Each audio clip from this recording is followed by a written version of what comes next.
Welcome back दोस्तों। आज मैं आपके सामने रिसेंटली रिलीज हुई राधेश्याम मूवी की कहानी को लेकर आया हूँ और एक Telugu plus Hindi language movie है, उसी तरह एक लव स्टोरी है। अब मूवी के बारे में बात करें तो मूवी एक बार जरूर देख सकते हैं। हालांकि एक लव स्टोरी है लेकिन मूवी पर बहुत ज्यादा खर्चा किया है। तो चलिए फटाफट से इन डिटेल में ना जाते हुए इस मूवी की जो एक्चुअल कहानी है वो मैं आपको सुना दूं। लेकिन इसके बावजूद भी आप मूवी देखना जरूर। It's a very feel good movie. तो चलिए लेट्स स्टार्ट। उससे पहले लुटा दो प्यार फॉलो इंस्टाग्राम। इस मूवी की कहानी 1976 के दरमियान चलती है।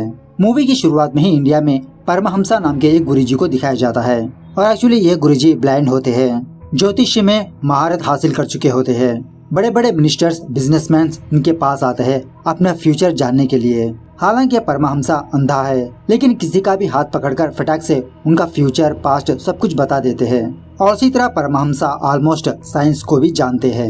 इन्हीं का शिष्य है विक्रमादित्य, जो फिलहाल इंदिरा गांधी जी से मिलने के लिए इनके पास आता है। आदित्य इंदिरा गांधी जी का हाथ देकर इनका फ्यूचर बताने लगता है कि इंदिरा गांधी जी इंडियन हिस्ट्री में एक रिकॉर्ड क्रिएट करेंगे। उसके बाद आदित्य इंडिया छोड़कर जगह जगह पर घूमने लगता है।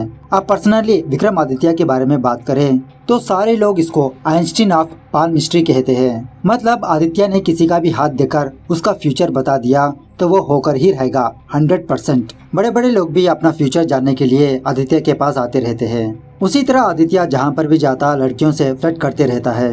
एक दिन एक अंग्रेजी लड़की आदित्य को प्रपोज करती है लेकिन आदित्य इस बंदी से कहने लगता है कि मेरे नसीब में प्यार नहीं लिखा, मेरे हाथों में लव लाइन नहीं है।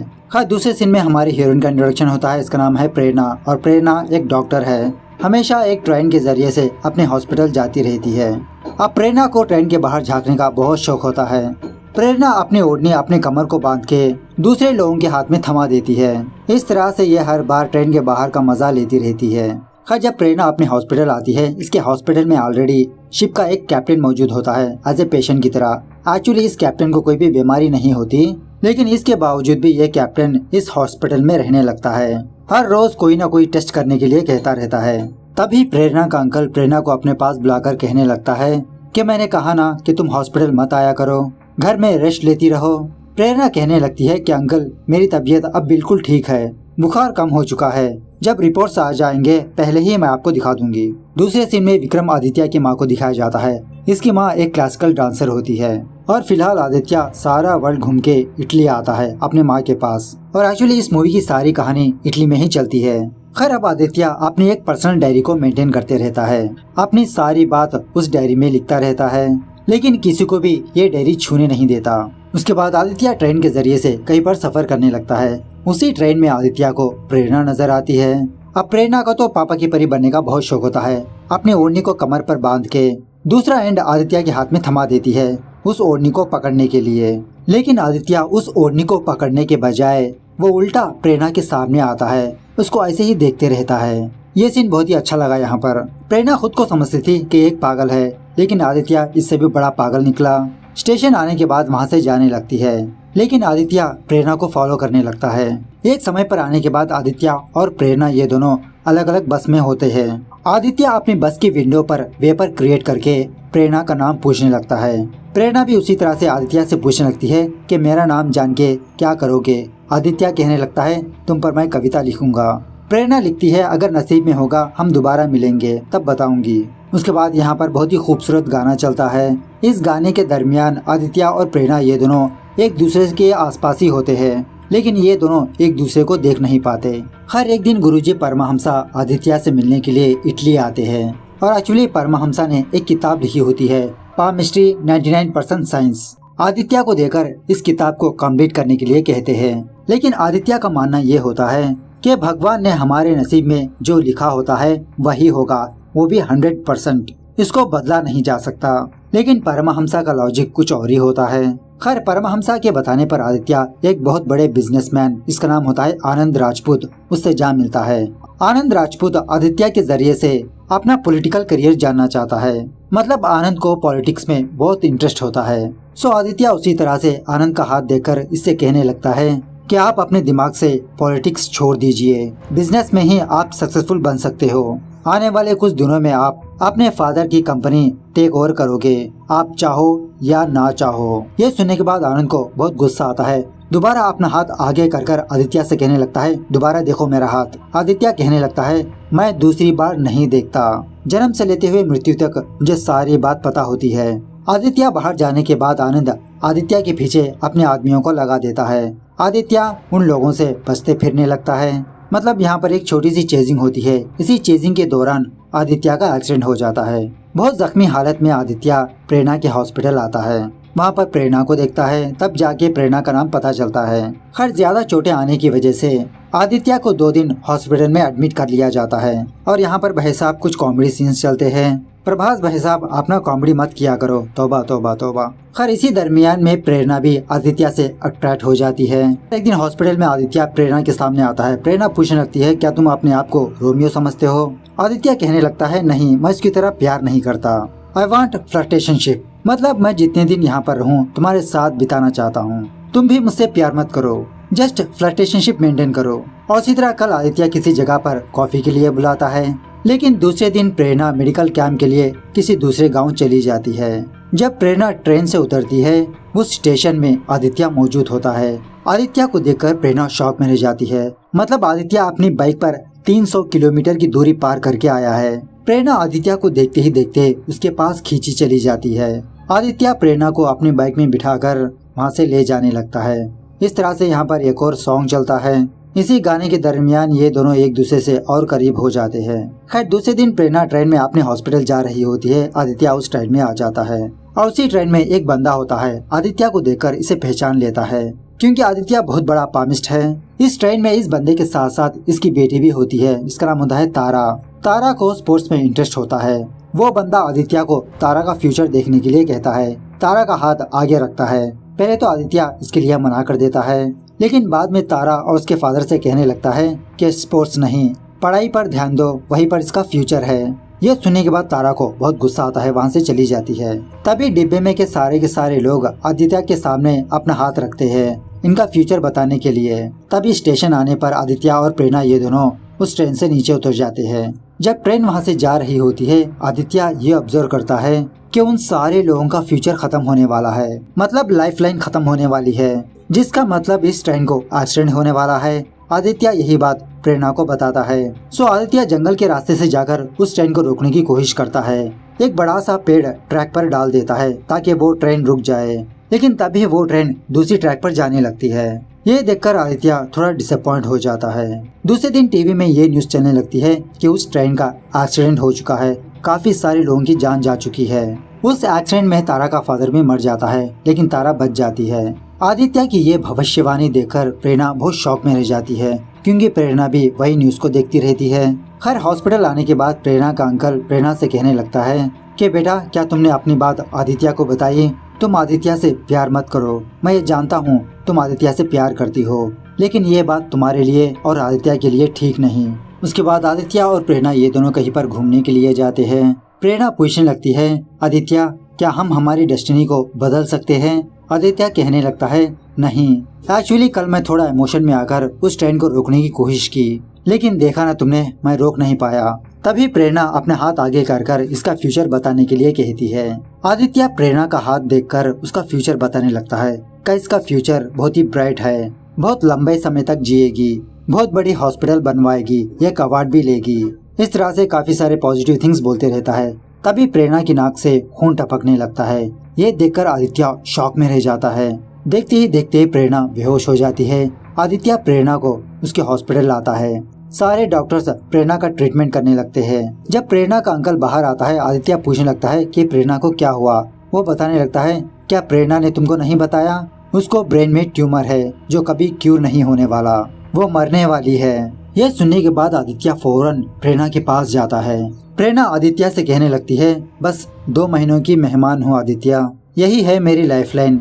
लेकिन आदित्य प्रेरणा से कहने लगता है, नहीं प्रेरणा, मेरी भविष्यवाणी कभी भी गलत नहीं हो सकती, तुम बहुत लंबे समय तक जियोगी, ये मेडिकल वगैरह पर भरोसा मत करो। इस तरह से होप दिलाने लगता है। आदित्य की बातें सुनकर प्रेरणा का अंकल आदित्य पर गुस्सा करने लगता है। आदित्य को हॉस्पिटल से बाहर खींचने लगता है। आदित्य प्रेरणा से यही कहने लगता है कि प्रेरणा, तुम बहुत सालों तक जियोगी, अगर किसी ने इनकार किया तो उनको बता दो कि ये बात विक्रम आदित्य ने कहा। ये सीन भी बहुत गजब है। खैर दूसरे दिन वो कैप्टन प्रेरणा को देखकर प्रेरणा हासिल करके अपने काम पे वापस चला जाता है। रात होने के बाद प्रेरणा का अंकल प्रेरणा के पास आकर कहने लगता है कि बेटा कहाँ पर तुम उस ज्योतिषी की बातों पर यकीन करने लगी, वो सब कुछ अंधविश्वास है। तुम भी तो एक डॉक्टर हो, तुम जानती हो ना आदित्य की बात गलत है, ये बात मैं तुम्हारे सामने ही प्रूव करूंगा। ऐसा कहकर प्रेरणा का अंकल मार्चुरी रूम में जाकर काफी सारे डेड बॉडीज के हाथ के प्रिंट्स एक पेपर में छपवाता है। आदित्य को बुलाकर आदित्य के सामने ये सारे पेपर्स रख देता है और इनका फ्यूचर पास्ट सब कुछ बताने के लिए कहता है। पहले तो आदित्य इस बात के लिए मना कर देता है, लेकिन ऑफकोर्स यहाँ पर प्रेरणा की बात है। सो आदित्य इन सारे हैंड प्रिंट्स को चेक करके बताने लगता है कि ये हैंड प्रिंट्स 10 लोगों के नहीं बल्कि 5 लोगों के हैं। इस तरह से हर एक लोगों का पास्ट फ्यूचर सब कुछ बताता है और इन्हीं पेपर्स में प्रेरणा के अंकल का हाथ का प्रिंट भी होता है। आदित्य इसका भी फ्यूचर बता देता है। ये सुनने के बाद प्रेरणा का अंकल शॉक में रह जाता है। आदित्य का हाथ पकड़कर पूछने लगता है क्या सच में प्रेरणा जिएगी? आदित्य कहने लगता है डेफिनेटली। दूसरे दिन प्रेरणा खुशी के मारे अपने अंकल के पास आती है और पूछने लगती है कि अंकल आदित्य ने क्या कहा। उसका अंकल बताने लगता है कि बेटा आदित्य ने कहा कि तुम जियोगी तो तुम 100% जियोगी। खैर इस तरफ आनंद बहुत सारा पैसा इकट्ठा कर चुका होता है एक नई पार्टी बनाने के लिए, क्योंकि आनंद को पॉलिटिक्स में इंटरेस्ट है। वो आदित्य के बताए हुए फ्यूचर पर उसका मजाक उड़ाने लगता है। तभी आनंद का सेक्रेटरी आकर आनंद को यह बताने लगता है कि सर आपके पापा आप इस दुनिया में नहीं रहे। उसके बाद क्या था, आनंद के पास अब कोई ऑप्शन नहीं। आनंद अपने फादर की कंपनी को संभालने लगता है। मतलब यहाँ पर आदित्य की भविष्यवाणी सही निकलती है। खैर एक दिन आदित्य प्रेरणा को अपने घर लाता है डिनर पर। घर में लाने के बाद प्रेरणा को अपना घर अपना कमरा दिखाने लगता है। जब आदित्य किचन में जाता है तभी प्रेरणा आदित्य के कमरे में उसकी डायरी को देखती है। प्रेरणा इस डायरी को पढ़ने लगती है और एक्चुअली आदित्य अपने डायरी में अपने फ्यूचर की बातों को लिखता रहता है। मतलब आदित्य की जिंदगी में कल क्या होने वाला है ये आदित्य पहले से ही लिख देता है। जब प्रेरणा को आदित्य के आने की आहट होती है प्रेरणा उसकी डायरी को साइड में फेंक देती है। आदित्य अपनी डायरी को अपने कोट में रख लेता है। खैर डिनर वगैरह करने के बाद ये दोनों थोड़ा बाहर जाते हैं। प्रेरणा को ठंड होने लगती है। आदित्य अपना कोट निकालकर प्रेरणा को पहना देता है। आदित्य का ये प्यार देखकर प्रेरणा आदित्य को प्रपोज करती है, उसे आई लव यू बोलती है। आदित्य प्रेरणा से कहने लगता है नहीं प्रेरणा मैं तुम्हारे साथ प्यार नहीं कर सकता। मैंने ये बात तुमको पहले ही कहा था ना, मैं यहाँ से हमेशा हमेशा के लिए जा रहा हूँ। प्रेरणा कहने लगती है तुम जहाँ पर भी जाओ मैं भी तुम्हारे साथ आऊंगी। आदित्य कहने लगता है मेरे हाथों में लव लाइन नहीं है प्रेरणा, मुझे भूल जाओ। यह सुनने के बाद प्रेरणा गुस्से से अपने घर आती है। आदित्य का कोट निकालकर साइड में फेंक देती है। बाथरूम में जाकर बहुत रोने लगती है। इस तरफ आदित्य परमहंसा के पास आता है और तब तक परमहंसा ने अपनी किताब को पब्लिश कर चुका होता है। दूसरी तरफ प्रेरणा को आदित्य की डायरी के बारे में याद आता है। उस डायरी को निकालकर वो पढ़ने लगती है, क्योंकि वो डायरी आदित्य के कोट में ही थी। इस डायरी को पढ़ने के बाद प्रेरणा को ये बात पता चलती है कि आदित्य ज्यादा दिन तक जिंदा नहीं रह पाएगा। इस तरफ गुरुजी आदित्य से कहने लगता है कि मैंने काफी सारे बड़े बड़े लोगों के हाथ देखा, उनका फ्यूचर बताया, उनको सलाह दी। जो लोग मेरी बात माने वो लोग डेस्टिनी के हिसाब से चलने लगे, जो लोग मेरी बात नहीं माने अपनी मनमानी जिंदगी गुजारने लगे। ऐसे लोग अपने खुद का नसीब लिख लिया अपने हाथों से, वही 1% के लोग हैं। इसीलिए आदित्य ज्योतिषवाणी 100% सही नहीं होती। लेकिन आदित्य का तो कुछ अलग थियरी होता है। फाइनली परमहंसा आदित्य का हाथ आगे करने के लिए कहता है, उसका फ्यूचर देखने के लिए। आदित्य का फ्यूचर देखने के बाद परमहंसा शॉक में रह जाता है, क्योंकि आदित्य कुछ दिनों बाद मरने वाला है। मतलब यहाँ पर दोनों सीन्स साइमल्टेनियसली चलते रहते हैं, प्रेरणा का और गुरुजी का। और इसी तरह आदित्य ने अपनी डायरी में एक और शॉकिंग बात ये लिखा होता है, अगर प्रेरणा जिंदा रहना है तो आदित्य को मरना होगा। मतलब इन दोनों में से कोई एक मरेगा तभी कोई एक बच पाएगा। तभी प्रेरणा का अंकल प्रेरणा के पास आकर इसे एक खुशखबरी सुनाने लगता है कि किसी साइंटिस्ट ने इसकी बीमारी का क्यूर फाइंड आउट कर लिया है। चंद दिनों बाद प्रेरणा का ऑपरेशन करवाना होगा, इसकी जान बच सकती है। खैर दूसरे दिन आदित्य प्रेरणा के लिए एक हेयर क्लिप को लाता है उसे गिफ्ट देने के लिए। यहाँ पर भी एक बहुत ही लंबी कहानी है कि आदित्य को ये हेयर क्लिप कैसे मिली। आदित्य की ये कहानी प्रेरणा सुन लेती है। प्रेरणा उस हेयर क्लिप को लेकर अपने बालों में लगा लेती है। आदित्य का फाइनल विश ये है कि प्रेरणा आदित्य के साथ बालरूम डांस करे। रात होने के बाद प्रेरणा रेडी शेडी होकर किसी जगह पर आती है। आदित्य और प्रेरणा ये दोनों बालरूम डांस करते हैं। यहाँ पर भी एक खूबसूरत गाना चलता है। गाना खत्म होने के बाद ये दोनों किसी जगह पर जाकर फिजिकली लव मेकिंग करते हैं। खैर जब आदित्य इटली छोड़कर जा रहा होता है, आदित्य अपने कोट में एक गिफ्ट को देखता है जो प्रेरणा ने इसके लिए रखा होता है और इसमें लिखा होता है कि 26 को ही ओपन करना। उसके बाद आदित्य की फैमिली लंदन आ जाते हैं क्योंकि लंदन में आदित्य की माँ का एक डांस प्रोग्राम होता है। एक दिन जब आदित्य कहीं पर जा रहा होता है, आदित्य के सामने तारा नजर आती है और इस वक्त तारा का राइट हैंड मौजूद नहीं होता क्योंकि उस एक्सीडेंट में तारा ने अपने हाथ को खो दिया। तारा आदित्य को देखकर उससे कहने लगती है कि ये देखो आदित्य, अब मेरे पास हाथ नहीं है, जिसका मतलब मेरा फ्यूचर नहीं है, मेरा फ्यूचर मैं खुद लिख सकती हूँ, है ना। आदित्य कुछ भी जवाब नहीं देता। तारा वहाँ से चली जाती है। उसके बाद आदित्य अपने माँ के पास आकर बहुत प्यार जताते हुए वहाँ से जाने लगता है। बाहर आकर आदित्य गुस्से में अपनी बैग को फेंक देता है। तभी उस बैग से प्रेरणा का वो गिफ्ट बाहर आता है। जब आदित्य उस गिफ्ट को ओपन करता है, वो गिफ्ट और कोई नहीं, खुद आदित्य की डायरी होती है। प्रेरणा इस डायरी में ये लिखा होता है, अगर हम दोनों में से किसी को मरना है तो आदित्य मैं मरूंगी, मैं सैक्रिफाइस करूंगी, तुमको जीना होगा। इस तरफ प्रेरणा अपनी गाड़ी लेकर सुसाइड करने के लिए खाई की तरफ ले जाने लगती है, लेकिन तभी दूसरे साइड से एक लॉरी आकर प्रेरणा की गाड़ी को ठोक देती है। प्रेरणा का एक्सीडेंट हो जाता है। प्रेरणा को फौरन हॉस्पिटल में एडमिट किया जाता है और इसी तरह आज प्रेरणा का ब्रेन ऑपरेशन भी है। इस तरफ प्रेरणा का ये नोट पढ़ने के बाद आदित्य फौरन प्रेरणा के अंकल को कॉल करता है। प्रेरणा का हालचाल पूछने लगता है। स्पीकर के जरिए से आदित्य प्रेरणा से ये कहने लगता है कि प्रेरणा मैं तुम्हारे लिए आ रहा हूँ, बस तुम हौसला रखना। तभी लंदन में जबरदस्त तूफान की वजह से बहुत जबरदस्त बारिश होती रहती है। कोई भी टैक्सी वाला बंदा एयरपोर्ट जाना नहीं चाहता, सारे फ्लाइट्स बंद हो चुके होते हैं। सो आदित्य एक शिप के जरिए से इटली जाने का सोचता है। जब वो शिप पोर्ट से निकलने ही वाली होती है, आदित्य इस शिप को कैच कर लेता है और एक्चुअली इस शिप का कैप्टन और कोई नहीं, वही बंदा होता है जो हॉस्पिटल में मौजूद था। ये कैप्टन आदित्य की हेल्प करता है, उसे अपने शिप में बुला लेता है। तभी देखते ही देखते समंदर में सुनामी स्टार्ट होता है। बहुत बड़ा तूफान आने लगता है। वो शिप कंट्रोल खो देती है। अपोजिट साइड से एक शिप आकर इस शिप को टकरा जाती है। शिप में के लोगों को और कोई ऑप्शन नहीं होता, वो लाइफ बोट लेकर वहाँ से जाने लगते हैं, लेकिन बेचारा आदित्य उसी शिप में फंस के रह जाता है। वो बाहर निकल नहीं पाता और ये सीन भी भाई साहब बहुत ही गजब लगा। मतलब आदित्य नेचर से लड़ता रहता है, उस शिप से बाहर निकलने की कोशिश करते रहता है। फाइनली वो शिप टाइटैनिक की तरह डूबने लगती है। आदित्य किसी भी तरह करके उस शिप के टॉप के ऊपर पहुंच जाता है। एक फ्लेयर गन लेकर ऊपर फायर करता है। जब कैप्टन और दूसरे लोग लाइफ बोट में जा रहे होते हैं, वो सारे लोग दोबारा आदित्य के पास आने लगते हैं, लेकिन शिप पूरी तरह से डूब जाने की वजह से आदित्य समंदर में गिर जाता है। उसके सर को चोट आती है। तभी आदित्य को अपने गुरुजी की बात याद आती है कि 1% लोग अपनी खुद की तकदीर को लिखते हैं। ये जान लेने के बाद आदित्य दोबारा होश में आता है और सुनामी का सामना करते हुए आदित्य किसी भी तरह करके प्रेरणा के पास आता है उसके हॉस्पिटल में। उस वक्त प्रेरणा का भी ऑपरेशन हो चुका होता है। फाइनली आदित्य प्रेरणा को एक रोज फ्लावर देता है। इस तरह से ये मूवी यहाँ पर दी एंड होती है।